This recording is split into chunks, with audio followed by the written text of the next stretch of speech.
ทำเยอะมากใช่ครับกิจกรรมของเรานะครับน่าสนใจมากๆทั้งนั้นเลยนะครับยังไงนะครับทุกท่านที่รับประทานอาหารเสร็จแล้วเนี่ยขอเรียนเชิญด้านตรงนี้ได้เลยนะคะใช่ค่ะเชิญด้านนี้ได้เลยนะคะ วันนี้เราอยู่ในโครงการ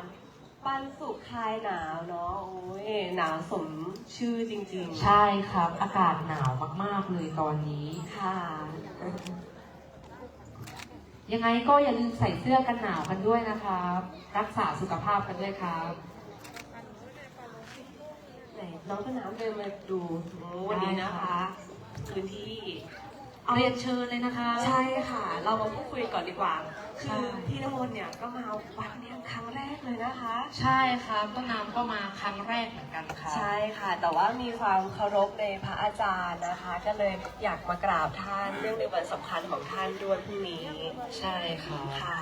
รู้สึกยังไงบ้างคะวันนี้ที่มาถึงที่วัดแล้วโอ้ก็ขอบอกก่อนเลยนะครับว่าเป็นความรู้สึกที่ค่อนข้างดีใจแล้วก็ตื่นเต้นมากๆเลยอะครับที่ได้มาร่วมงานบุญดีๆแบบนี้อะครับใช่ค่ะแล้วก็แบบโห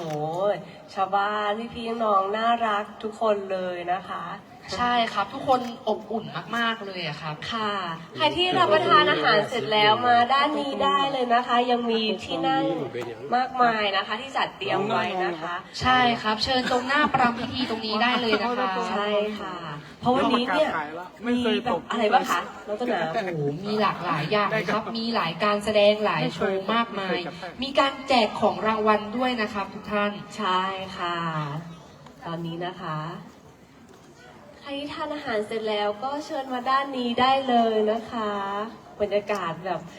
โรแมนติกอะแบบโอ้โหไม่ต้องเปิดแอร์เลยซึ่งบรรยากาศนี้เนี่ยที่กรุงเทพไม่มีเลยค่ะใช่ค่ะเย็นสบายมากๆเลยครับใช่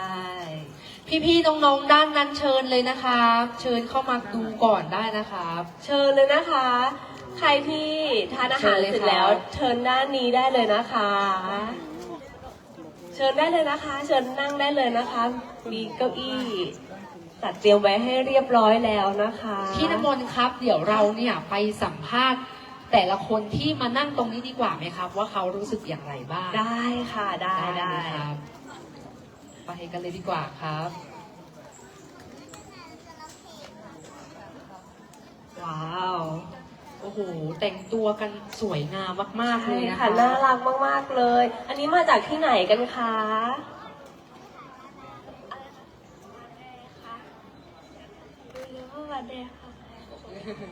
แล้ววันนี้เรามีการแสดงด้วยหรือเปล่าคะใช่ไหมอ๋อเตรียมการแสดงมาด้วยนะคะเดี๋ยวอดใจอีกแป๊บนึงนะเดี๋ยวรอให้แขกผู้ไม่เกียรตินะคะมาตรงนี้ก่อนหรือเขาไม่ได้ยินเสียงเราน้องต้นน้ำเราต้องเดินไปตามไหมได้ค่ะค่ะถือว่าแบบเดินชมบรรยากาศในวัดไป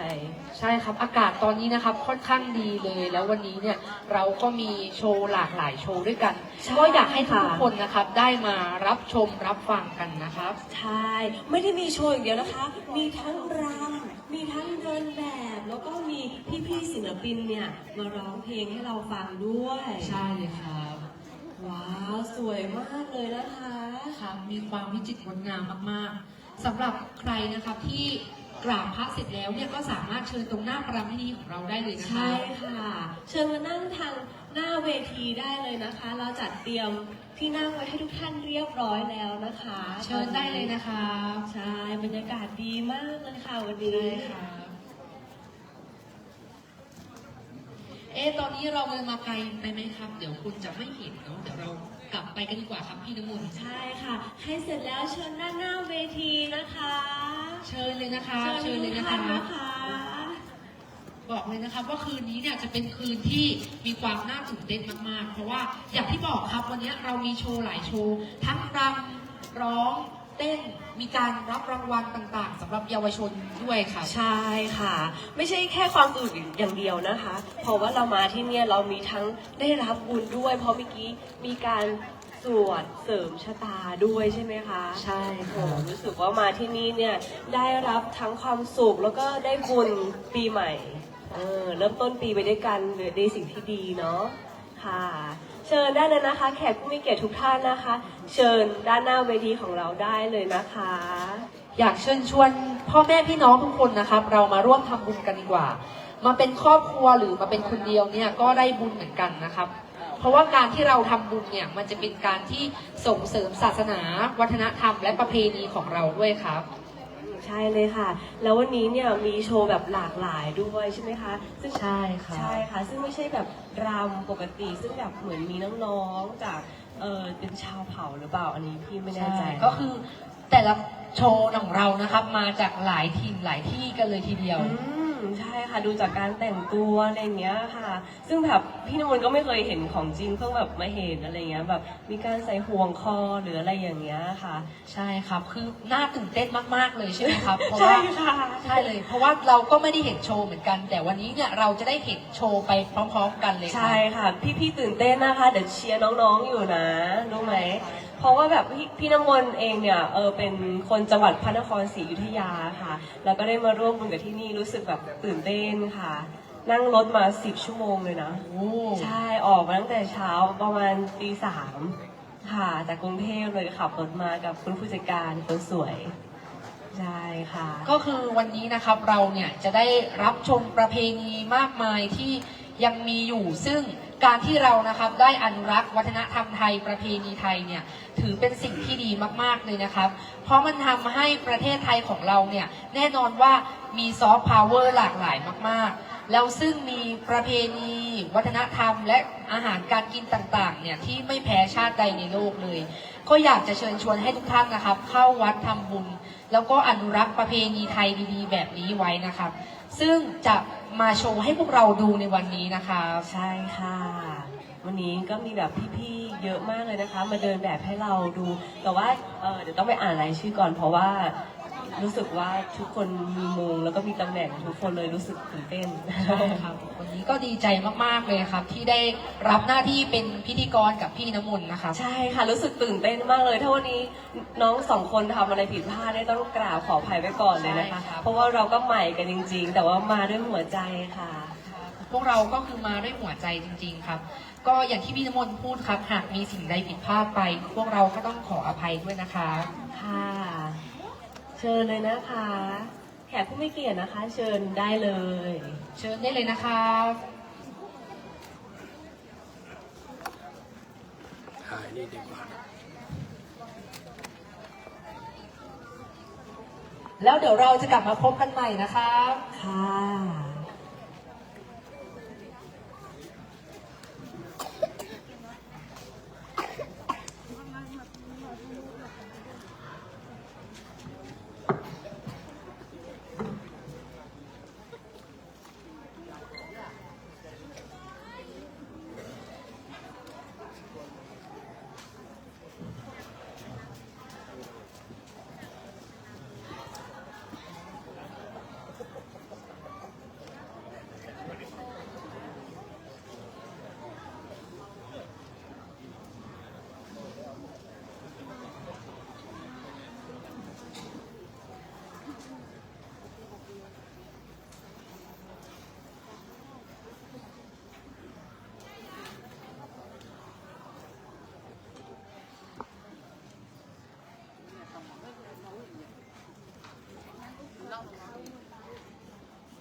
ชมนักแสดงไปก่อนนะครับ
สวัสดีนะคะ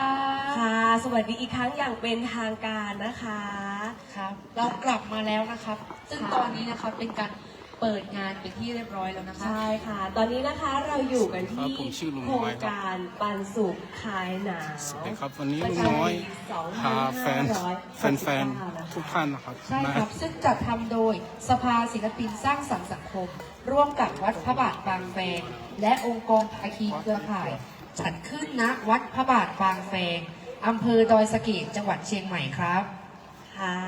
และตอนนี้นะคะหลังจากเสร็จสิ้นนะคะ พิธีพุทธาภิเษกสืบชะตาหลวงล้านนา หนุนดวงชะตารับโชคปีมะเมียไปแล้วเนี่ย ตอนนี้ทุกๆคนเนี่ยได้รับโชคดีแล้วแน่นอนเลยนะคะพี่น้ำมนต์ว่า เพราะว่าการสืบชะตาเนี่ยหนูรู้ไหมว่ามันมีความสำคัญมาก ในแต่ละปีเนี่ยเราก็จะมารับสิ่งดีๆ และนี่คือต้นปีเรามารับสิ่งดีๆพรดีๆกันนะคะจากที่นี่ค่ะ และตอนนี้พี่น้ำมนต์ว่า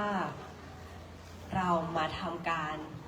แสดงเปิดงานกันเลยดีกว่านะคะ การแสดงเปิดงานครั้งนี้นะคะ คือ สืบสารงานศิลป์ชื่อชุดการแสดงพัฒนารี ค่ะ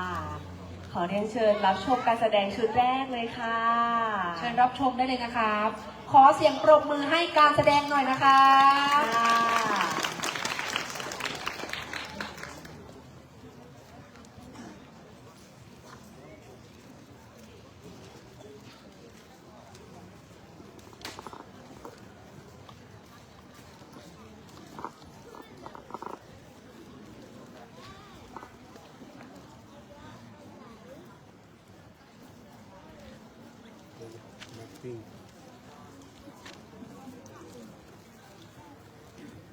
เดี๋ยวรอสักครู่หนึ่งก่อนนะครับ พอดีว่าตอนนี้นักแสดงของเรากำลังเตรียมตัวนะครับ ใช่ค่ะ อดใจรอสักครู่นะคะ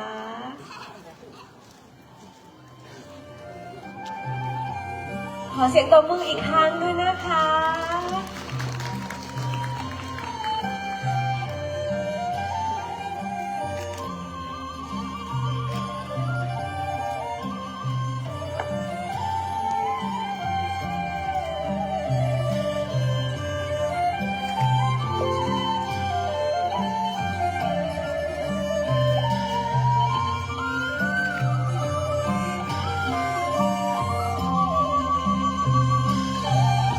ข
ขอเสียงปรบมือให้การแสดงโชว์นี้ด้วยนะคะ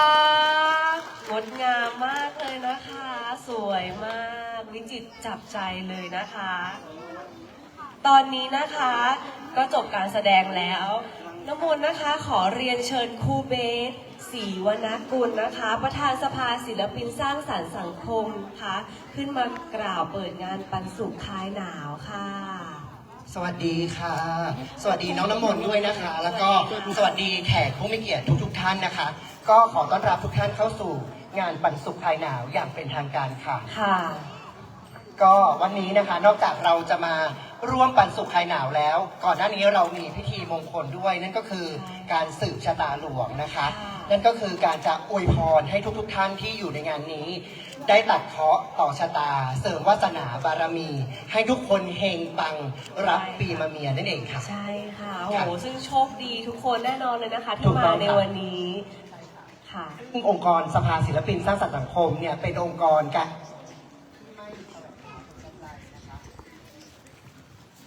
ค่ะ ซึ่งองค์กรสภาศิลปินสร้างสรรค์สังคมนะคะเป็นองค์กรการกุศลที่ไม่แสวงผลกำไรนะคะ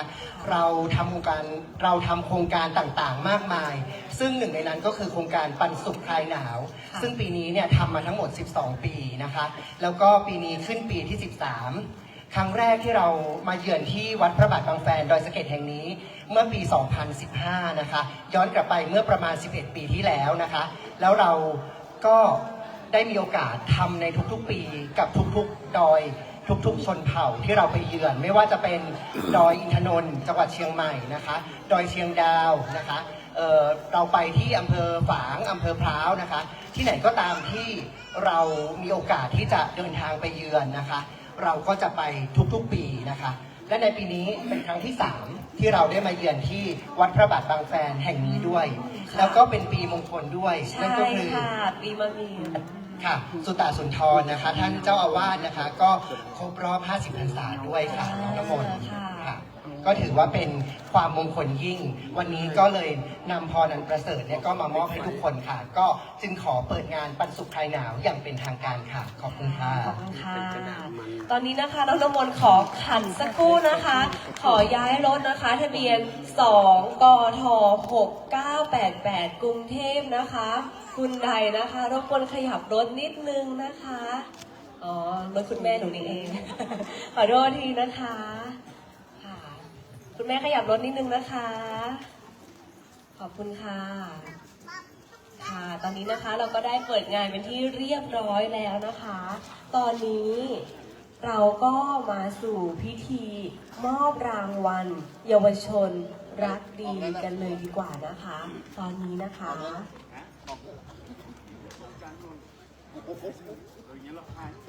ลำดับต่อไปขอเรียนเชิญ ท่านชาตรีไมตรีจิตสกุล ค่ะ ท่านรองนายกเทศมนตรีตำบลป่าเมี่ยง ให้เกียรติเป็นประธานในพิธี มอบรางวัลเยาวชนรักดีด้วยค่ะ ค่ะเรียนเชิญนะคะ รายชื่อแรกเลยนะคะ เด็กหญิง ธารตีบุญเทิงค่ะ บุญเถิงนะคะ จากโรงเรียนนวชิรวิทย์เชียงใหม่นะคะ ขึ้นเวทีเลยค่ะ รับรางวัลเยาวชนรักดีนะคะ โอ้มาตกใจ ค่ะขยับกลางเวทีหน่อยได้ไหมคะกลางเวทีนิดนึงโอ้ยน่ารักมากเลยใครอยู่ทางนี้นะคะค่ะอ่า ตอนนี้นะครับก็เดี๋ยวขอเชิญคุณครูเบสนะครับ มอบตุ๊กตาให้แก่น้องด้วยนะคะ ค่ะนี่น่ารักมากเลยนะคะ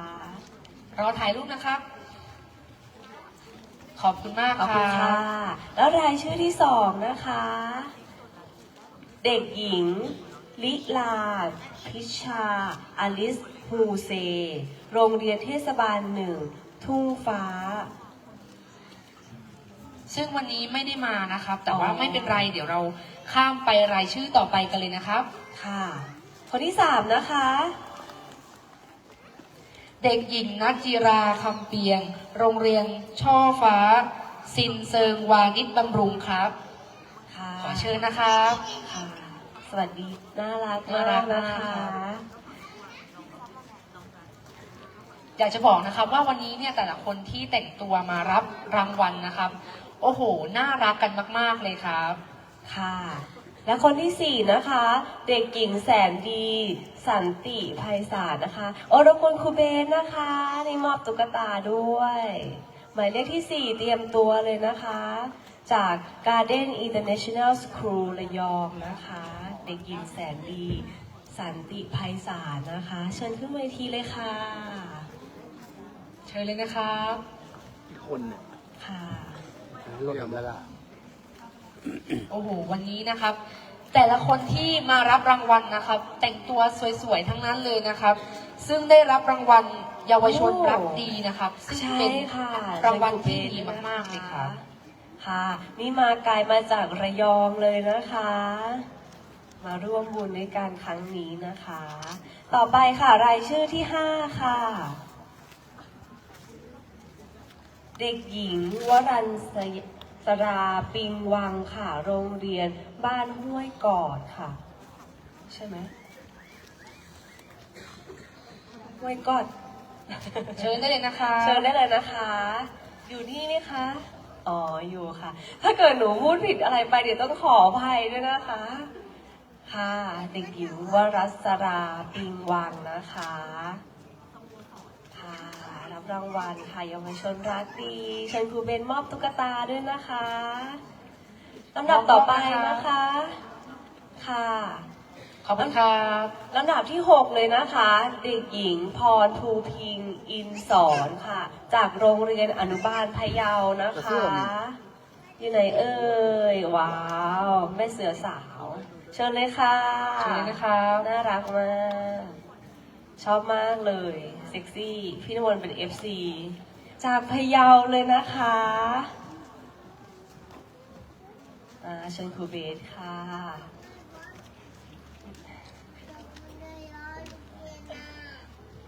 ต่อไปนะคะลำดับที่ 7 เด็กหญิงเปมิกา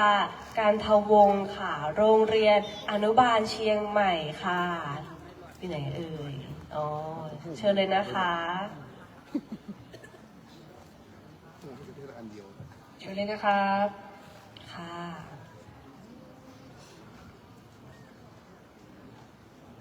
เชิญครูเบสด้วยนะคะ ต่อไปนะคะ เชิญนะคะเด็กชายธนุธรรม กันทวงศ์โรงเรียนมงฟอร์ดวิทยาลัยแผนกมัธยมนะคะ อยู่ไหนเอ่ยอยู่นี่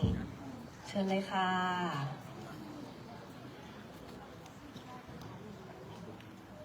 โอ้คนนี้นะคะครูเบสเชิญมอบตุ๊กตาค่ะครูเบสบอกว่าเพิ่งไปคว้าตำแหน่งระดับโลกมาเลยนะคะ เดี๋ยวต้องสอบถามสักหน่อยแล้วว่าอะไรเอ่ย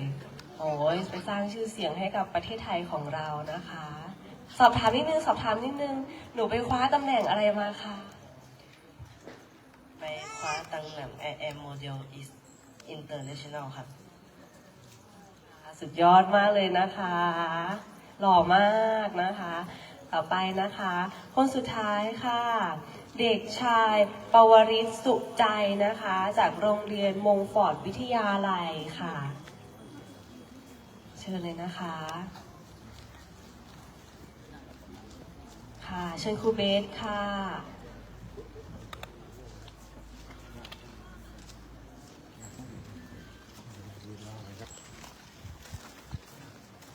ขอบคุณด้วยนะครับ และขอเสียงปรบมือให้กับนักเยาวชนดีเด่นด้วยนะคะ ค่ะหมดไปแล้วนะคะสำหรับเยาวชนรักดีนะคะ แล้วก็ขอบคุณท่านรองนายกแล้วก็ครูเบสด้วยนะครับที่ให้เกียรติมามอบรางวัลแล้วก็มอบตุ๊กตานะครับ ค่ะค่ะ ขอต่อไปนะคะ เมื่อเยาวชนจบแล้ว เราไปที่รางวัลต่อไปเลยนะคะ รางวัลทูตรักดีประจำปี 2569 เพื่อเป็นต้นแบบที่ดีแก่เด็กและเยาวชนสืบไปนะคะ ขอเรียนเชิญประธานนะคะ เป็น CEO บริษัท Eastern Star นะคะ Real Estate มหาชนนะคะ คุณไพโรธวัฒนะ วโรดมนะคะ เรียนเชิญมอบรางวัลค่ะ ขอเรียนเชิญนะครับ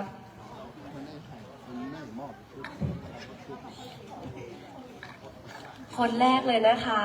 คุณยาดาเยี่ยมวารีค่ะ คุณจิวนะครับ ใช่ค่ะ Queen of เชียงใหม่ คนแรกของไทยนะคะ โอ้สุดยอดไปเลยนะคะ เชิญกลางเวทีเลยค่ะ วันนี้สวยสง่ามากๆเลยนะคะ อ้าวเหรอคะ ค่ะ เชิญครูเบสมอบเกียรติบัตรด้วยนะคะโอ้ยลูกขอโทษเมื่อกี้พูดตำแหน่งผิดนะคะ ขออีกทีนะคะ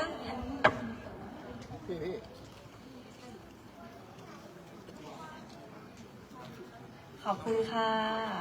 ขอบคุณนะครับ รายชื่อต่อไปกันเลยดีไหมครับ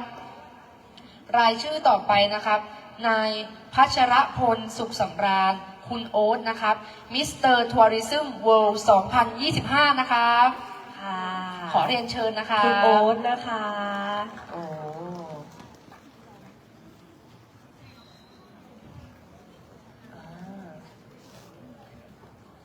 อ๋อ น้องกำลังจะเป็นตัวแทนไปประกวดของประเทศไทยด้วยนะคะ Miss Tourist World Mr. Tourism World นะคะโอ้เชิญครูเบสนะคะ มอบเกียรติบัตรด้วยนะคะ เป็นตัวแทนระดับประเทศนะครับ ในการประกวดนายแบบระดับนานาชาติ มิสเตอร์ทัวริซึมเวิลด์เลยนะครับ ค่ะ ต่อไปนะคะ คนที่3ค่ะ นายชัชชนชัยมงคล คุณอั๋นนะครับ รองอันดับ1มิสเตอร์เชียงใหม่ 2026 ขอเชิญนะคะ ค่ะโหมีแต่แบบคนหล่อๆนะคะ เชียงใหม่ ซึ่งแต่ละท่านที่ได้รับนะครับเป็นถือว่าเป็นผู้ที่คู่ควรกับรางวัลมาก ๆ เลยครับ ขอเรียนเชิญครูเบสนะคะ มอบเกียรติบัตรด้วยค่ะ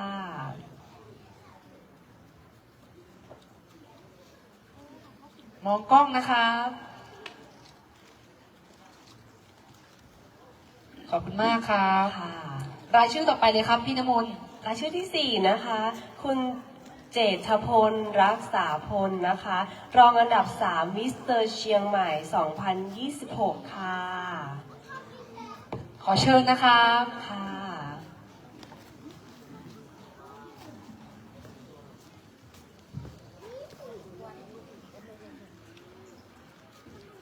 ซึ่งจะสังเกตดูดีๆนะครับว่าแต่ละคนที่ได้รับรางวัลในวันนี้นะครับ ชุดเนี่ยค่อนข้างมีความแฟชั่นมากๆเลยนะครับ ค่ะ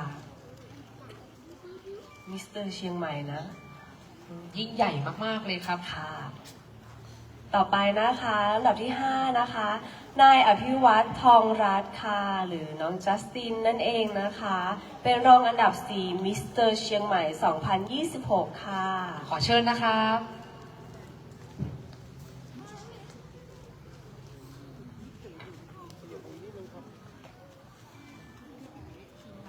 ค่ะ เชิญครูเบสด้วยค่ะ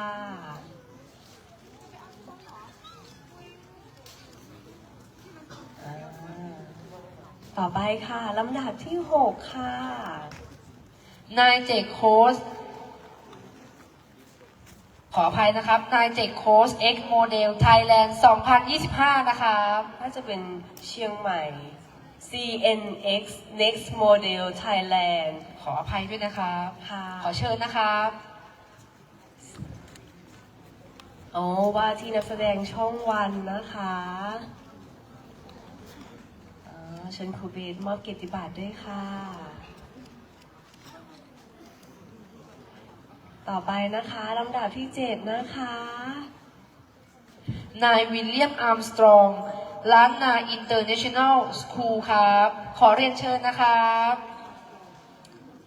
ซึ่งเป็นโมเดลไทยแลนด์แล้วก็เป็นทัวริซึมแอมบาสเดอร์2026 ด้วยนะครับ ขอเรียนเชิญเลยครับ เดินแบบลอยมาเลยลองมาเลย ใช่ สุดยอด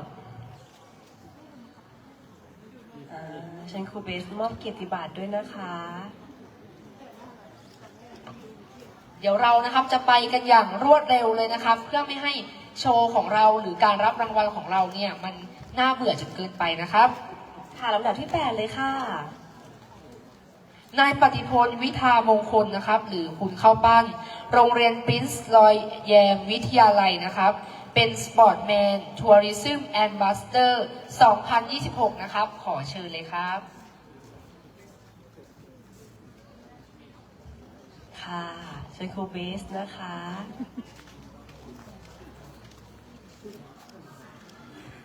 ค่ะ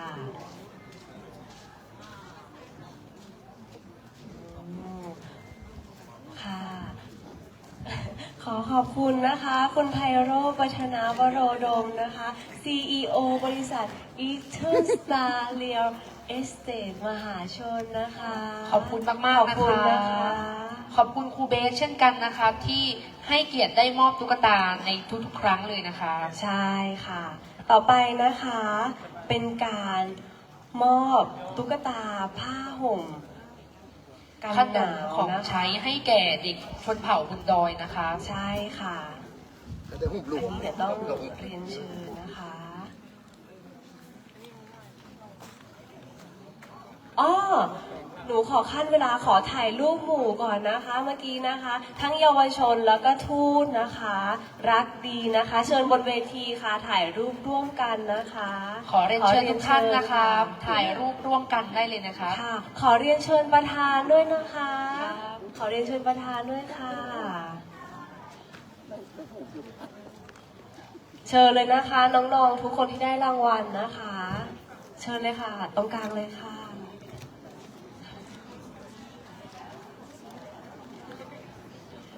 ขอเรียนเชิญทุกท่านได้เลยนะครับ ร่วมถ่ายภาพร่วมกันนะครับ ทั้งเยาวชนตัวเล็กๆของเราด้วยนะคะ ใช่ แม่เสือสาวไปไหนมานี่มานี่ค่ะด้านหน้าเลย เชิญเลยค่ะ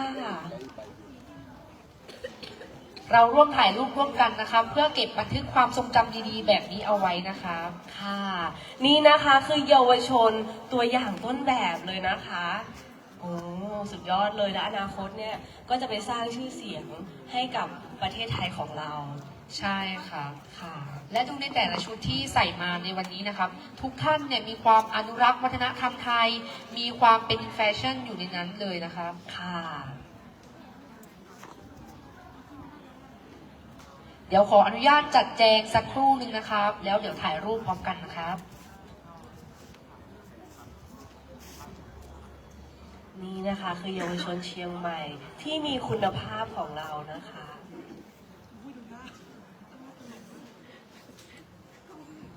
พร้อมแล้วใช่ไหมครับ มองกล้องนะครับ เดี๋ยวให้ช่างกล้องถ่ายรูปก่อนนะครับ ค่ะยิ้มสวยๆเลยนะคะ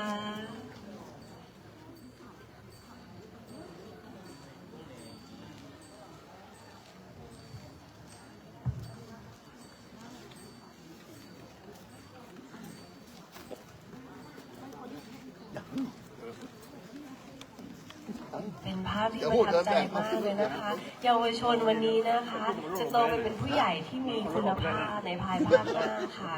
ซึ่งวันนี้นอกจากเรามาทำบุญแล้วได้รับสิ่งดีๆแล้วเนี่ย เรายังสร้างกำลังใจ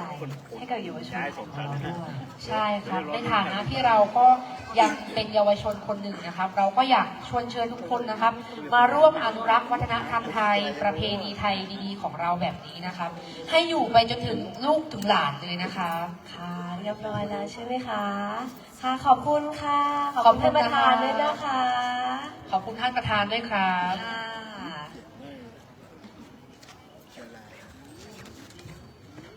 ลืมกดหลายคนแล้วฮะลืมกดหลายคน ค่ะลำดับต่อไปนะคะ ขอเชิญครูเบนนะคะ เป็นตัวแทน มอบตุ๊กตาผ้าห่มกันหนาวขนมของใช้ให้แก่เด็กเด็กชนเผ่าบนดอยด้วยนะคะ นี่วันนี้เรามีเยาวชนรักดีแล้วเราก็จะมีเยาวชนที่อยู่บนเผ่าบนดอยลงมาด้วย โอ้โหซึ่งถือว่าเป็นอะไรที่ดีมากๆเลย เชิญ ครับ เดินเชิญครูเบนได้เลยค่ะ ครับ เดี๋ยวเรียนเชิญครูเบสได้เลยนะครับ ค่ะ เพราะว่าน้องต้นน้ำรู้ไหมคะว่าเชียงใหม่ของเราเนี่ยไม่ได้มีแค่เยาวชนที่อยู่โรงเรียนอย่างเดียว มีเยาวชนที่อยู่บนดอยด้วย ซ ซึ่งเขาแบ่งเป็นชนเผ่าต่างๆ แล้วก็มีวิวัฒนธรรมที่มันแตกต่างกันค่ะ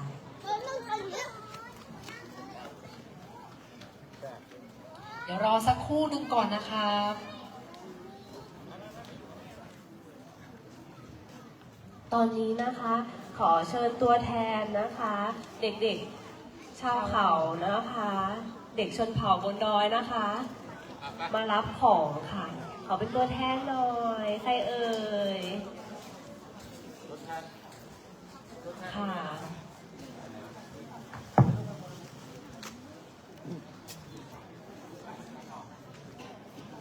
เป็นตัวแทนนะคะ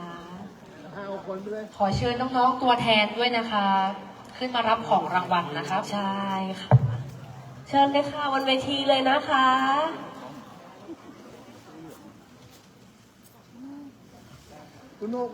ผู้ที่จะรับผู้ที่จะมอบรางวัลให้นะคะก็คือคุณครูเบสนะคะ ใช่ค่ะ ซึ่งเป็นตัวแทนนะคะ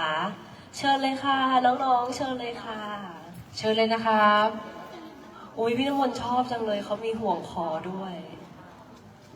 น่า ก็ รัก ถือว่าเป็นประเพณีของเขาและวัฒนธรรมของเขานะ ใช่ ครับ ค่ะน่ารักมากเลย ใช่ครับ อืม เพิ่งเคยเห็นเป็นครั้งแรกเหมือนกันครับ ใช่ รู้สึกน้องๆน่ารักมากๆเลยครับ อ๋อ แล้วก็มีเป็นผู้ใหญ่ใช่ไหมคะที่มีห่วงคอนะคะ6 ท่านเชิญด้วยนะคะ เชิญบนเวทีเลยค่ะมาถือว่ามาหมดเลยดีกว่านะคะ เชิญเลย ใช่ ค่ะ ค่ะ โอ้เฮ้ยน่ารักจังเลย เชิญด้วยนะคะ เขาเป็นกระเหรี่ยงคอยาวใช่ไหมคะ ขอเชิญนะครับ ใช่ค่ะ เชิญเลยค่ะหน้าเวทีเลยค่ะ ได้ทราบมานะครับว่าคือกระเหรี่ยงคอยาวนะครับ ขอเชิญ พี่ๆน้องๆทุกคนได้เลยนะครับ ค่ะถ่ายรูป และอันนี้นะครับก็จะเป็นวัฒนธรรมและประเพณีของทางบ้านของเขานะครับ ที่ได้ใส่เขาเรียกว่า ห่วง สร้อยเขาเรียกว่าห่วงที่คอนะครับ ห่วงที่ ซึ่ง คอ เป็นประเพณีที่เราค่อนข้างจะได้เห็นยากมาก ใช่ค่ะ ถ้าเกิดเราไม่ได้ขึ้นไปบนดอยเราจะไม่เห็น ใช่ค่ะ โอเคแล้วขับรถมา10 ชั่วโมงเจอน้องๆที่น่ารักประทับใจแล้วค่ะ เดี๋ยวขอเสียงปรบมือให้กะเหรี่ยงคอยาวด้วยนะคะ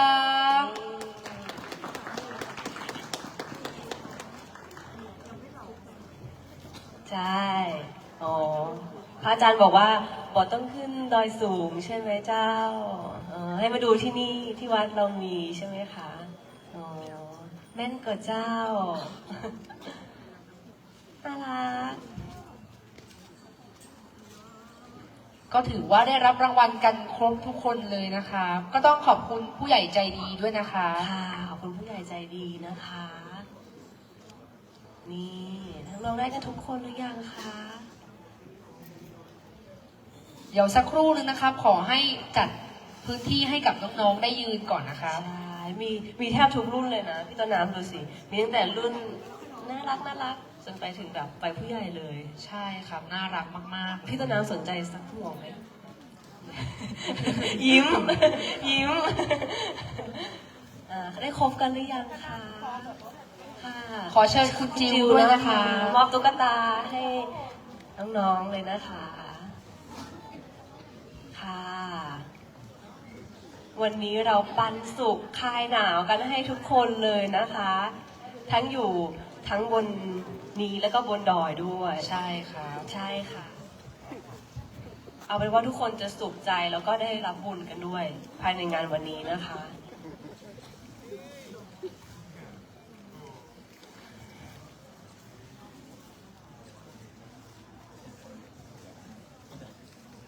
สักครู่นะคะ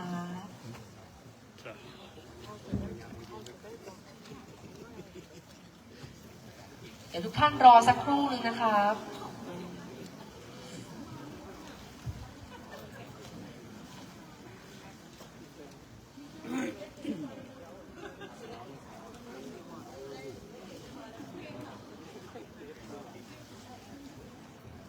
ได้กันครบหรือยังคะ ด้านหลังด้วยค่ะ ขอบคุณคุณยาดาเยี่ยมวารีหรือคุณจิวนะครับ Queen of เชียงใหม่คนแรกของไทยด้วยนะครับ ที่ได้มอบตุ๊กตาให้เด็กๆนะครับ ค่ะเดี๋ยวผ้าห่มนี้ขาดไม่ได้เลยนะคะ ไม่ได้ บนดอยต้องหนาวมากเลยในขนาดตรงนี้ยังหนาวเลยค่ะ ใช่เลยค่ะ ใช่ แต่เชื่อว่าน้องๆเนี่ยต้องแบบว่าคิดถึงพี่ๆแน่นอนเลยว่าวันนี้เนี่ยมารับความสุขได้ตุ๊กตาได้ของเต็มเลยนะคะ รับรองครับว่าวันนี้เนี่ยทุกท่านจะได้รับความสุขกลับบ้านอย่างทั่วหน้ากันแน่นอนเลยครับ ใช่ค่ะ ค่ะ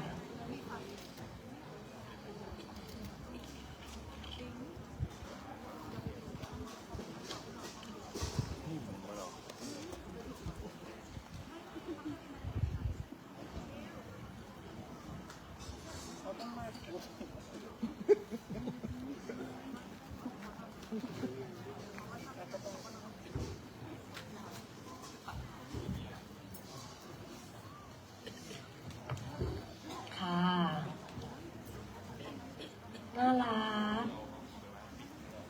น้องๆมีความสดใสน่ารักมากๆเลยนะครับ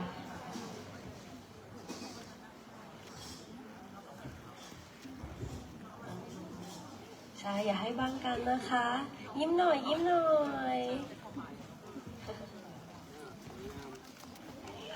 ยิ้มค่ะ5 4 3 2 ยิ้มแป๊บซี่ มองกล้องตรงกลางได้เลยนะครับ น่ารัก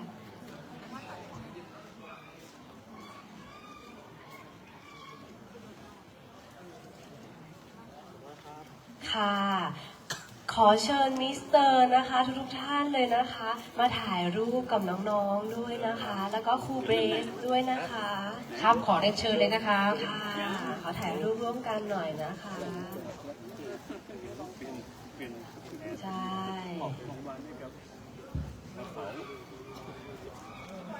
มิสเตอร์แอมบัสเตอร์ต่างๆนะคะ เชิญมาถ่ายรูปกับน้องๆหน่อยนะคะ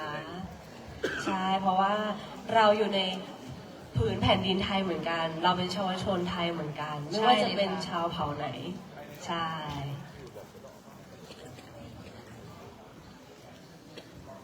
เชิญเลยค่ะ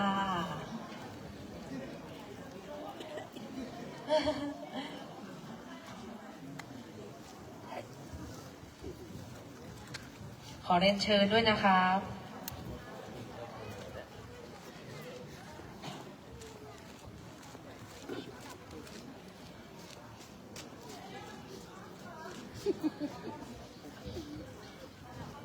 หมดไหมคะ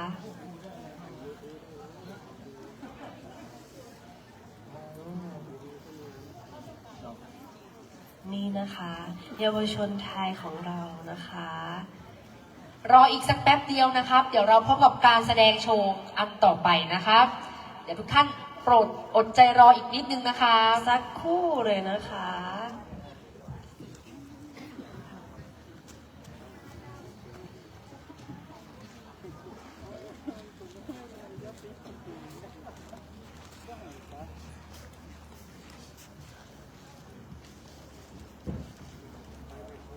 เดี๋ยวมองกล้องตรงกลางนะครับ ค่ะ เก็บครบไหมครับ ต้องให้เห็นหน้าทุกคนนะ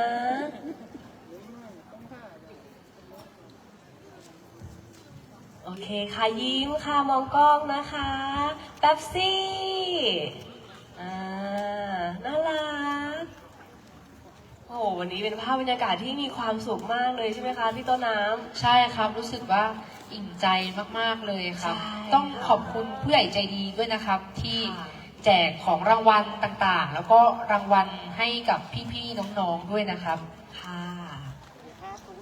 ค่ะ ขอบคุณค่ะ ขอบคุณนะครับ ค่ะ คนรับตา แล้วลำดับต่อไปนะคะ จะมาพร้อมใจกั เต น รียม รับ ตัว ตากันเกิน ะคะ 5 คน แฟ นี่ตั ชั่ ด น ออก โชว์การกุศลนะคะ ตั ที ด ม ออก วิน เลยนะ เตอร์ รับตา นะ พร้อม คะ กับ5 คน เตรียมตัวได้เลยนะคะ เดี๋ยวรอสักครู่นะคะ ใช่ โอ้ ค่ะ มาเจ้า ซึ่งเหมาะกับบรรยากาศตอนนี้มากเลยนะคะ หนาวมาก เราจะได้พบกับแฟชั่นโชว์นะครับ โชว์การกุศลทีมวินเตอร์นะครับ ใช่ค่ะ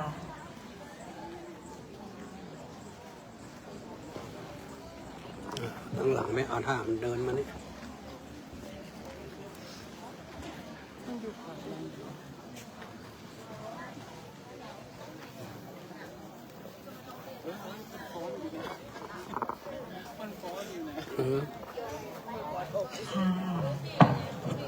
นายแบบทุกท่านเชิญหลังเวทีเลยนะคะ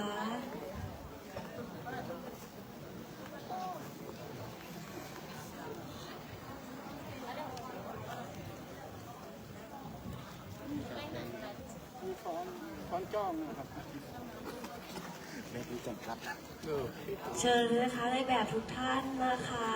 หลังเวทีได้เลยค่ะ เตรียมตัวนะคะ เดี๋ยวเรามาดูกันเลยดีกว่านะครับว่าจากอากาศหนาวๆแบบนี้นะครับพอได้ชมแฟชั่นโชว์เนี่ยมันจะมีความร้อนแรงขึ้นมามากขึ้นไหมนะคะ ใช่ค่ะ มันน่าจะเหมือนแบบเราอยู่เกาหลีหรือเปล่าคะพี่ต้นน้ โอ้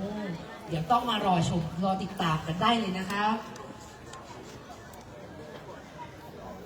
ำค่ะ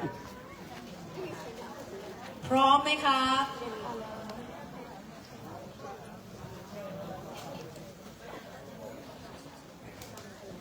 อดใจรอก่อนนะครับ เดี๋ยวเราเนี่ยจะได้เห็นทุกท่านนะครับ ได้มาเดินแฟชั่นโชว์บนรันเวย์นี้เลยนะคะ ใช่ค่ะ โอ้ยพี่น้ำมนต์ตื่นเต้นแล้วเนี่ยพี่ต้นน้ ตื่นเต้นมากๆเหมือนกันครับ รับรองว่าเผ็ดร้อนแน่นอนครั ำ บ ใช่ค่ะ เพราะทุกคนที่เดินเนี่ยบางคนเขามีตำแหน่งด้วย ใช่เลยครับ ซึ่งไม่ได้มาได้แบบง่ายๆนะ เขาเป็นตัวแทนระดับจังหวัดแล้วก็ประเทศเพื่อไปสู้ระดับโลกของเราเลยนะคะ ซึ่งภูมิใจเพราะเป็นเยาวชนไทยของเรา ใช่เลยครับ ค่ะ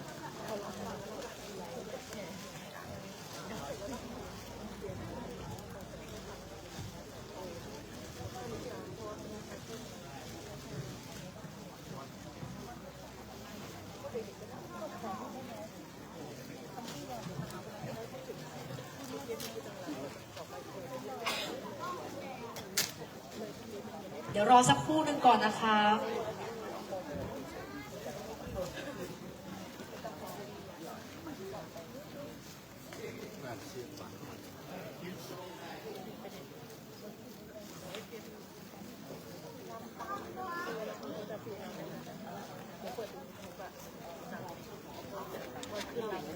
งั้นขอเสียงปรบมือให้กับแฟชั่นโชว์การกุศลทีมวินเตอร์ของเราด้วยนะครับ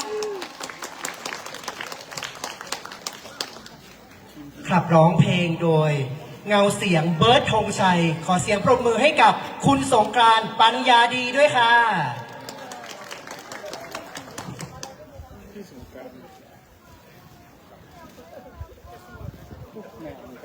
เชิญรับชมรับฟังได้เลยนะครับ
อเสียงปรบมือด้วยนะครับ โอ้โห จะบอกเลยนะครับว่าเป็นโชว์ร้องเพลงที่ดีมากๆเลยนะครับ แต่โชว์ของเรายังไม่จบนะครับ ยังมีน้องๆที่เดินแฟชั่นโชว์อยู่นะครับมิวสิก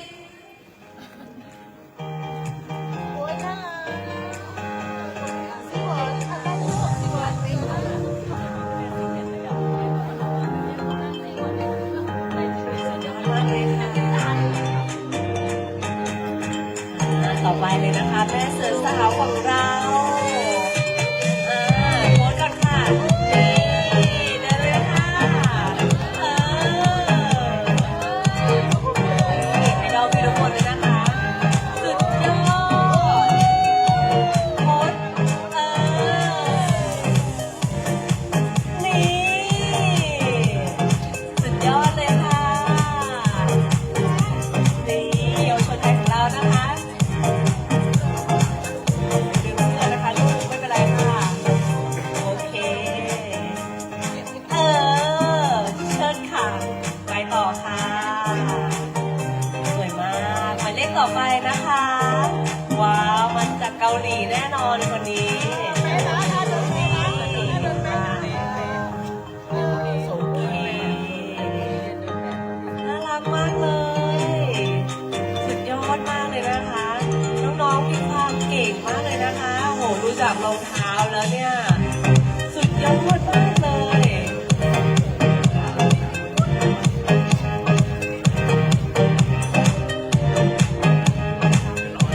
งามค่ะ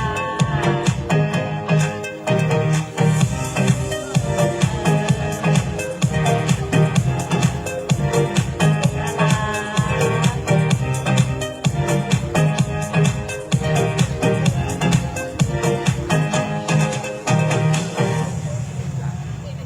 สุดยอดมากเลยนะคะ เนี่ยค่ะความเก่งของเยาวชนไทยของเรานะคะน้องๆมีความสามารถกันมากๆเลย โอเคค่ะคนต่อไปเลยค่ะ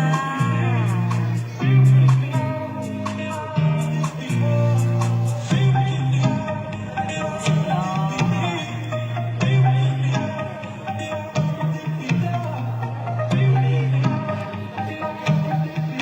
สวยมากค่ะ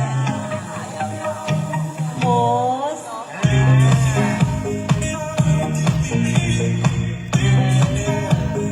โอเคค่ะ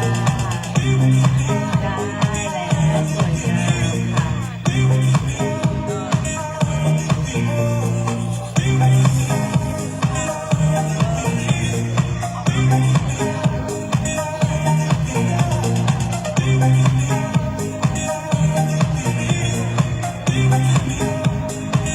นี่คนนี้ก็ฝันใจพี่น้ำมนต์สุดยอดไปเลยเอาโพสต์หนึ่งโพสต์นี่ ไปต่อเลยค่ะ ยิ้มไว้ยิ้มไว้ มีหมุนสุดยอดสุดยอดสุดยอด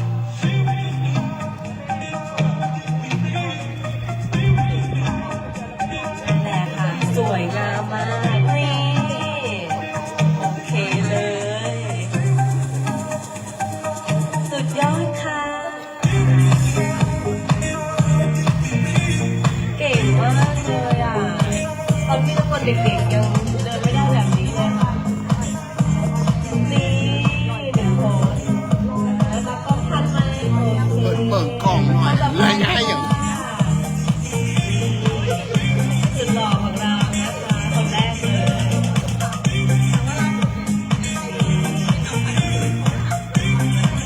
ยาวอ่ะ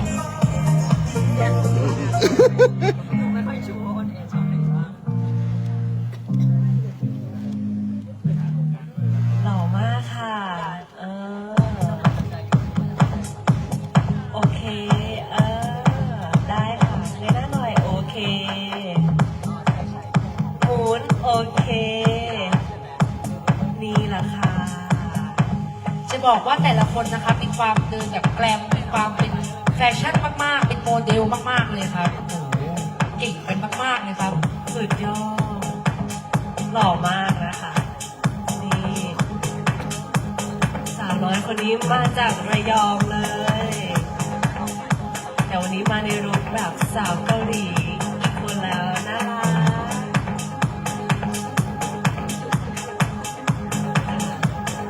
ยิ้มหน่อยยิ้มหน่อยหนึ่งโพสหมูเท้าเอวค่ะ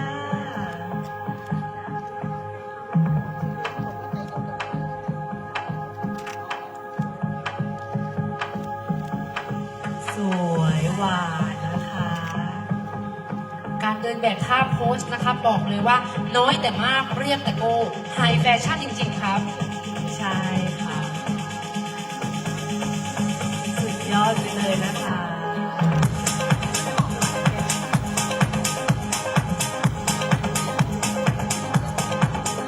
ต้องเปิดเพลงเกาหลีนะคนเนี้ยพี่จะบอกว่าแต่ได้หมด เราทำได้หันมาหนึ่งโพสค่ะหนึ่งโพสยิ้มหวานสวยมากค่ะ ต่อไปนะคะอันนี้รูปโมเดลมาเลย โอ้โหเดินสับมาเลยนะครับเนี่ย สวยมากค่ะ อันนี้ก็จะเป็นแบบโมเดลนะคะสายนางแบบเลย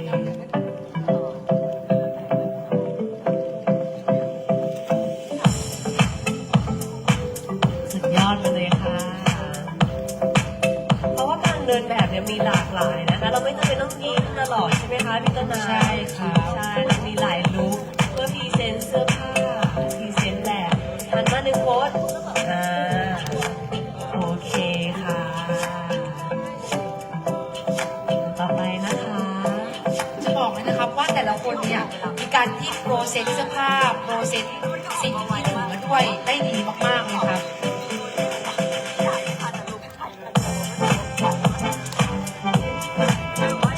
ผู้ปิดท้ายสงสัยต้องเป็นต้นน้ำกับพี่น้ำมนต์แล้วมั้งครับเนี่ย จริงเหรอคะเขินหน้าโอ้โห จะต้องไปเดินสู้บ้างแล้วครับ โอ้โหพี่น้ำมนต์ไม่สู้เลยนะคะเนี่ยเจอน้องๆแล้วแบบโอ้ยชื่นใจจังเลย เยาวชนไทยของเราเก่งมากเลยนะคะ กว่าจะหัดเดินได้ขนาดนี้นะคะ ไม่ใช่เรื่องง่ายนะคะ จากรองเท้าน้องๆเนี่ยแล้วต้องพกความมั่นใจมาด้วยนะคะ สุดยอดมากๆเลยค่ะสุดหล่ออีกหนึ่งคนนะคะ ไปเลยค่ะหนึ่งโค้ดดีค่ะโอเค ตอนนี้นะครับอากาศเริ่มจะร้อนขึ้นมาแล้วนะครับโอ้โหบอกเลยว่าร้อนแรงมากๆเลยครับ ใช่ค่ะคนต่อไปเลยนะคะ นี่สุดยอด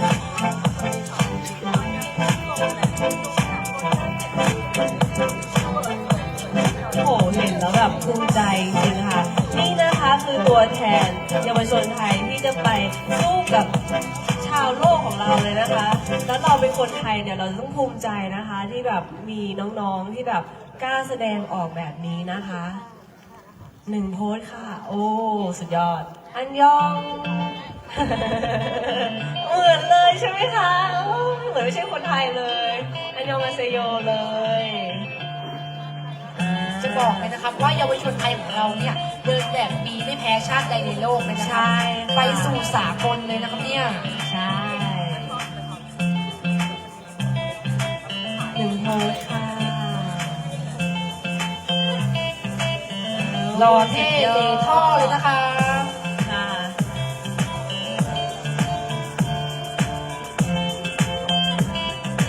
โอ้สุดยอดไปเลยค่ะหล่อมากค่ะต่อไปนะคะยิ้มหวานมาเลย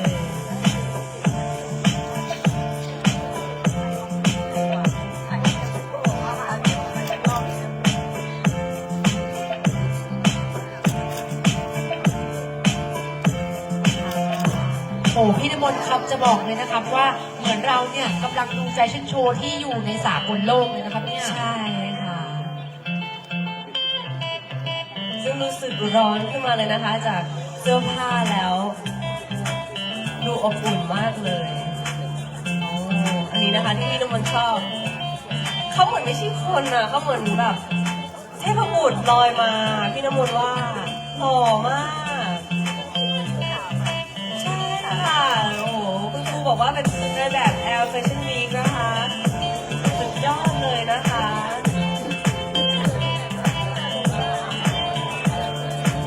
นี่คือเยาวชนไทยของเรานะคะ หล่อมากสิ่งนี้นะครับทำให้เราเนี่ยตระหนักได้เห็นเลยว่าเยาวชนไทยของเรานะครับมีความสามารถมีศักยภาพมากๆเลย ที่สามารถโชว์ออกไปสู่เวทีโลกระดับสากลได้เลยครับ ค่ะนี่คนนี้อนาคตช่องวันเลยนะคะคุณครูบอกอย่าลืมพี่น้ำมนต์นะคะ เดี๋ยวนะครับตรงนู้นมีไดไอด้วยเหรอครับอ๋อน้ำพุนะคะ ค่ะหันมาหน่อยค่ะช้าๆยิ้มหวานโอ้ยหล่อมาก พี่ก็ต้องจะว่าไป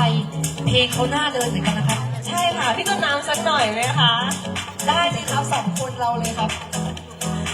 นี่ดีกว่านี่ดีกว่า ตัวจริงเข้ามาแล้ว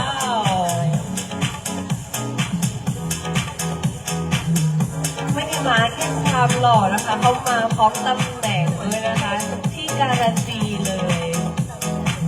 และกล้ามที่แน่นมากด้วยครูเบสบอกไม่อยากเชื่อเลยครูเบส บอกเลยนะครับว่าแต่ละคนเนี่ยไม่ได้มาเล่นๆเลยนะครับ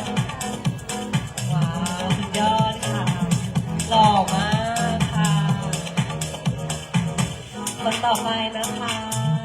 นี่ก็สุดหล่ออีกหนึ่งคนของเรานะคะ อยู่ม.3 เหรอคะ โอ้ my god สุดยอดค่ะ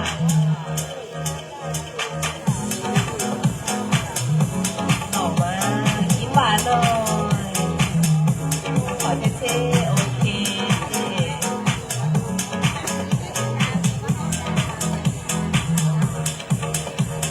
อีกหนึ่งโพสค่ะ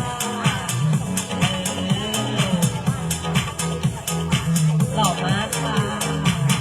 คนต่อไปค่ะ นี่คือตำนานเป็นตัวแม่ตัวมัมนี่ จิ๋วนะครับ ค่ะ ขอเสียงตบมือให้ตำนานด้วยนะคะ โอ้นี่ค่ะสุดยอดไปเลย สวยไม่เปลี่ยนนะคะสวย แม่ก็คือแม่มากๆเลยครับ ใช่ค่ะ รันเวย์นี่ลุกเป็นไฟเลยครับ นี่ มาพร้อมกับมงกุฎด้วยนะครับโอ้โห ใช่ บอกเลย ค่ะ วันนี้สวยมากเลยครับ ใช่แม่เป็นฟินาเล่ให้เด็กๆเลยนะคะต่อไปนะคะฟินาเล่เลยค่ะ มาเลยนะครับ ค่อยๆเดินนะคะ ไม่หยุดเลยนะคะ เดินเลยนะคะ ชอบจังเลย และเทนี้นะครับก็คือฟินาเล่ของแฟชั่นโชว์นะคะ ขอเสียงตบมือให้กับเด็กๆหน่อยนะคะเป็นกำลังใจให้เขานะคะสุดยอดเลย เราจะได้เห็นการแต่งตัวหลากหลายรูปแบบเลยนะครับโอ้โหมีความเท่ความคูลมีชุดไทยผสมบ้างอะไรอย่างเงี้ยครับ ค่ะน้องๆยืนอยู่กลางเวทีก่อนนะคะ เดี๋ยวถ่ายรูปหมู่นะคะ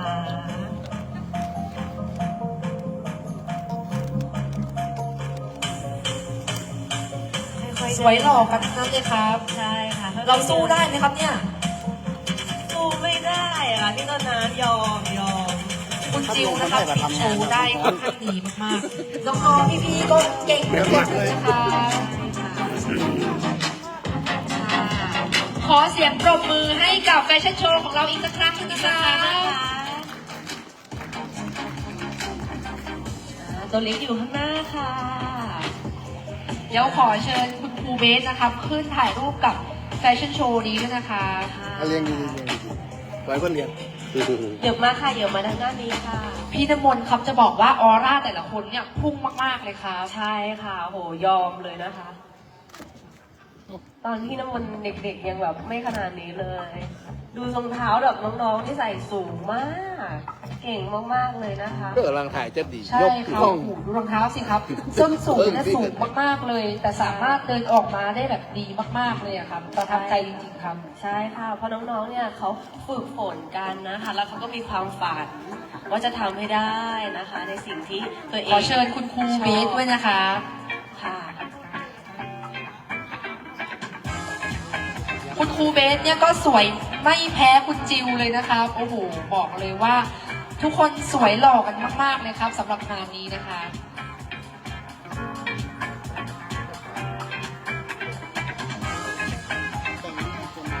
มองกล้องนะครับ1 2 3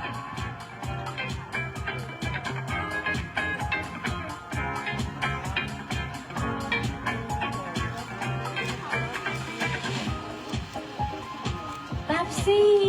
ยิ้มหน่อยน่ารักน่ารักจัง ซึ่งแต่ละคนนะครับมีคาแรคเตอร์ที่ไม่เหมือนกันเป็นคาแรคเตอร์ของตัวเองมากๆเลยค่ะ ถือว่ามีความเป็นธรรมชาติมากๆ ขอบคุณคุณครูเบสมากๆนะครับที่ร่วมถ่ายรูปนะคะ ใช่ค่ะ ขอบคุณพี่ๆน้องๆทุกคนในแฟชั่นโชว์นี้ด้วยนะครับ ใช่ ขอบคุณ ค่ะ คุณจิวด้วยนะคะ เรายังไม่หมดนะคะ เรายังมีการแสดงของศิลปินดารานักร้องนักแสดงอีกนะคะ ตอนเนี้ยมากันหลายท่านเลย ซึ่งจะบอกเลยนะครับว่าเป็นโชว์ที่ประทับใจมากๆเลยอะครับ ซึ่งเราได้เห็นพี่ๆน้องๆของเราได้โชว์ศักยภาพและได้มีความสามารถกันมากๆ คือเด็กสมัยเนี้ยครับมีความเก่งในแบบแต่ละด้านของเขาอะครับ ใช่ค่ะ แล้วเนี่ยค่ะ คืออนาคตของประเทศไทยของเราค่ะ ใช่เลยครับ ตอนนี้เรามาฟังบทเพลงกันบ้างดีกว่าไหมคะน้องต้นน้ำ ได้เลยครับอยากฟังเพลงมากเลยครับ ตอนนี้ ใช่ บรรยากาศเนี่ยมันโรแมนติกมากมันให้ ใช่ มาก ใช่ค่ะ ตอนนี้นะคะมีถึง3ศิลปินเลยที่มาอยู่กับเราตรงนี้นะคะ ขอเรียนเชิญท่านแรกเลยนะคะ คุณครีมชิชาชาและน้องซีเวิร์นนะคะ ซึ่งจะมาร้องเพลงก็ไม่ได้ตั้งใจน่ารักนะคะ ขอเรียนเชิญหน้าเวทีด้วยค่ะ ขอเสียงปรบมือด้วยนะคะ ว้าวน่ารักมากเลยนะคะ มาแล้วครับโอ้โหวันนี้แต่งตัวน่ารักกัน ใช่ มากๆเลยครั ค่ะ บ ขอยกเวทีให้กับคุณครีมและน้องซีเวิร์ดเลยนะคะ สวัสดีค่ะ ครีมที่ชาชาค่ะและน้องซีเวิร์นมาจากฮาร์บินนะคะ ใครเคยไปฮาร์บินแล้วบ้าง มีไหมคะ ยังนะคะ ประเทศจีนค่ะ ติดลบ 41 องศาเองนะคะ เดี๋ยววันนี้เรามาสนุกกันนะ กับเพลงก็ไม่ตั้งใจน่ารักค่ะ ขอเชิญเด็กๆออกมาเต้นด้วยนะลูกเป็นไงคะ ตื่นเต้นไหมคะ ขอบคุณค่ะ มีไหมคะ มีดนตรีครีมไหมคะ สวัสดีค่ะ ฮู้ ให้เพื่อนรองเท้าเพื่ออ้ายสวัสดีค่ะ อ้าว จงเพื่อนรองเท้าเพื่ออ้าย โอ้โอ้ฮู้เอามาตรงนี้หน่อยลูก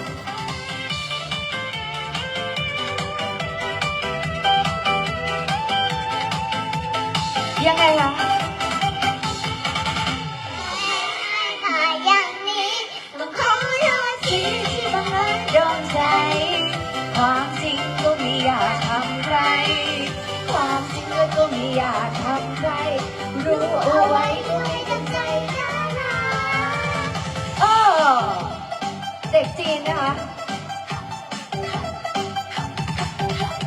เขาไม่รู้เรื่องเขาไม่รู้เรื่องเขาไม่รู้ไม่ชี้เอายังไงล่ะเอายังไงล่ะ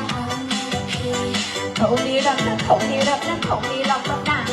เอาไงล่ะเอาไงล่ะเอาไงล่ะดีความผิดผิดก็ดีข้อใดวันค้างใครยังสอบสักหน่อยหากสวยเกินยอมไปต่อสอง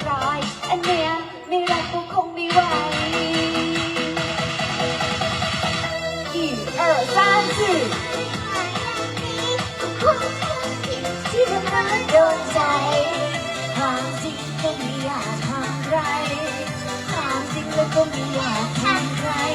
รู้เอาไว้ก็ไม่เป็นใจน่ารัก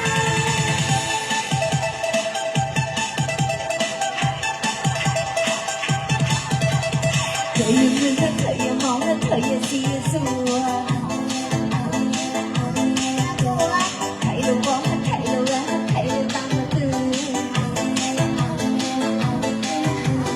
ตัวเองผิดก็ไม่เคยคิดยอมกลัวเสียพอไม่ค่อยเป็นสียังมาหาว่าฉันหน้าตาดีอันเนี้ยแล้วใครก็จะไปเทียมอีเออซาสึ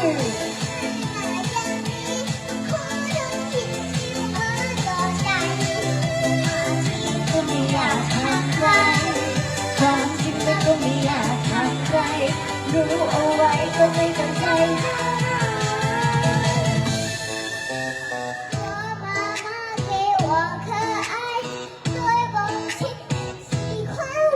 โอ้ยท่าอะไรเนี่ยกระโดดไปกระโดดมาเพิ่งแต่งท่าใหม่ค่ะเพิ่งกลับมานะคะที่ไทยตุลาคมอ้าววู้คนนี้นะคะมาที่วัดพระบาทบางแสนตั้งแต่อยู่ในท้องพี่ดิน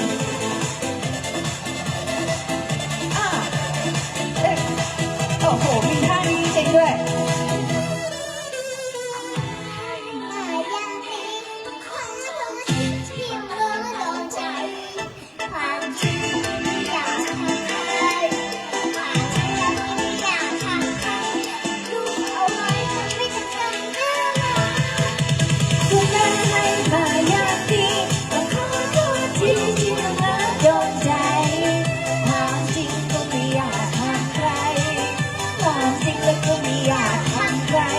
รู้เอาไว้ก็ไม่ตั้งใจน่ารัก对不起我不是故意的可爱对不起我不是故意的可爱